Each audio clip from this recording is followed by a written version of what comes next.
Heroes जैसा कुछ नहीं होता, सिर्फ लूजर्स होते हैं। यहां तक पहुंचना मुश्किल था। शक्ति से दुनिया झुकती है, इसे हासिल कर लो। तुम्हें मारा नहीं, बचाया गया है।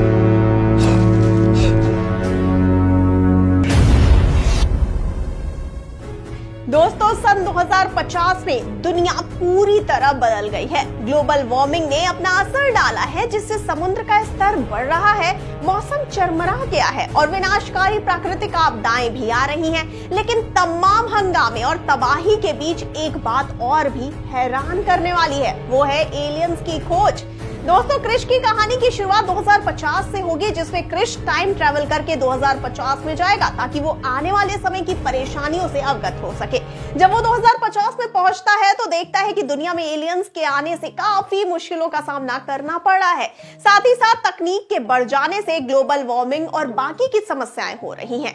उस समय में पूरे आकाश में अजीबोगरीब रोशनी और घटनाओं के साथ सब कुछ शुरू हुआ, जिसमें कुछ साफ नजर नहीं आ रहा था, जिसके चलते लोगों ने सोचा कि ये सिर्फ एक धोखा है, जब तक उन्होंने यूएफओ को नहीं देखा था। क्रिश ने देखा कि दुनिया दहशत की स्थिति में है, लेकिन साथ ही ये भी देखा कि एलियंस के शत्रुतापूर्ण इरादे नहीं थे। वर्ष 2050 में मानव ने एक दूर के ग्रह से एलियन की एक प्रजाति के साथ संपर्क बनाया। जोगर्न्स कहे जाने वाले ये एलियंस तकनीक में बहुत उन्नत है और सदियों से पृथ्वी पर नजर रख रहे हैं। मानव और जोगर्न्स के बीच पहली मुलाकात तनाव भरी रही थी, क्योंकि दोनों पक्ष एक दूसरे से सावधान रहने की कोशिश कर रहे थे। हालांकि समय के साथ दोनों प्रजातियों ने परस्पर लाभकारी साझेदारी बनाई। जोगर्न्स ने अपनी उन्नत तकनीक को मानव जाति के साथ शेयर किया, जिसने पृथ्वी पर जीवन में बहुत सुधार किया। बदले में मनुष्यों ने पृथ्वी और उसकी विविध संस्कृतियों के बारे में अपना ज्ञान शेयर किया। जैसे जैसे साल बीतते गए, अधिक से अधिक जोगर्न्स एलियन ने पृथ्वी का दौरा किया और अंततः एक छोटी कॉलोनी को स्थापित किया गया, जहां मनुष्य और जोगर्न्स एक साथ रहते हैं और काम करते हैं। दोस्तों, एक दिन मनुष्यों के एक समूह ने ग्रह की सतह के नीचे गहराई में दबी हुई एक रहस्यमय कलाकृति की खोज की। कलाकृति उनके द्वारा देखी गई किसी भी चीज के विपरीत थी और ये जल्दी ही मनुष्यों और जोगर्न्स दोनों के ध्यान का केंद्र बन गई।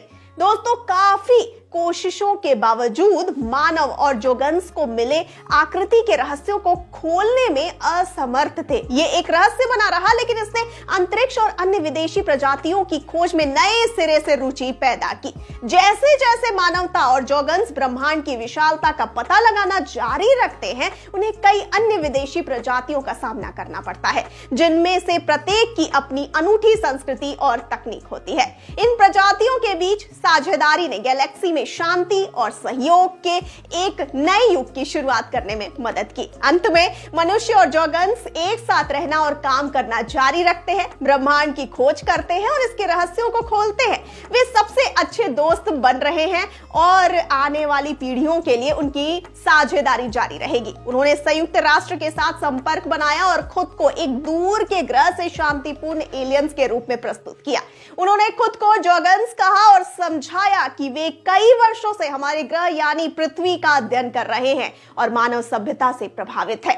जोगर्न्स का स्वागत संदेह और भय के साथ किया गया था, लेकिन समय के साथ वे अपनी शांतिपूर्ण इरादों को साबित करने में सक्षम हो गए और उनके साथ एक संबंध स्थापित हो गया। दोस्तों, जोगर्न्स अपने साथ उन्नत तकनीक लेकर आए, जिसने दुनिया को हमेशा के लिए बदल दिया। उनके पास पर्यावरण को साफ करने, बीमारों और घायलों को ठीक करने और यहाँ तक कि ग्लोबल वार्मिंग के प्रभावों को उलटने की क्षमता थी। लोग उनकी क्षमताओं से चकित हैं और जल्द ही जोगर्न्स मानव समाज में एक स्थिरता का कारण बन गए। लेकिन जैसे जैसे समय बीतता गया, इंसानों को अपने विदेशी पड़ोसियों से खतरा महसूस होने लगा। उन्हें चिंता होने लगी कि जोगर्न्स दुनिया पर कब्जा करने के लिए सही समय का इंतजार कर रहे थे।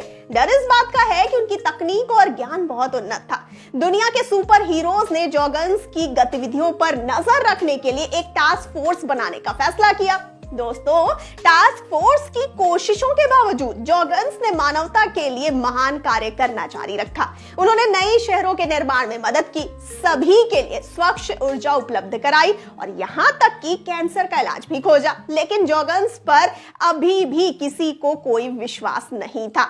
ये तब तक जारी रहा जब तक रोहित और उसके वैज्ञानिकों ने एक समूह ने एक चौंकाने वाली खोज नहीं की थी। और इस खोज के बाद सब कुछ बदल गया। उन्होंने पाया कि जॉर्गन्स अपने ग्रह के संसाधनों से बाहर एक नए घर की जरूरत थी ताकि वो अपनी सभ्यता और संसाधन को बढ़ा सके।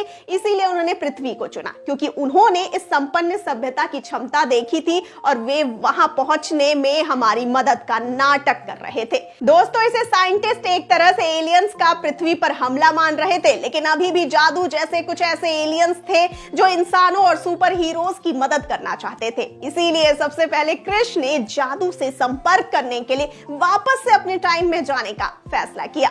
दोस्तों, ऐसे ही एलियंस के हमले को क्रिश 4 की स्टोरी में दिखाया जा सकता है। आपको इस बारे में क्या कहना है, हमें कमेंट सेक्शन में जरूर बताइए। और साथ ही जाते जाते इस वाले वीडियो को कर दीजिए लाइक और शेयर और चैनल को सब्सक्राइब करना बिल्कुल ना भूलिए। और मुझे यानी श्रुति को दीजिए इजाजत। नमस्कार।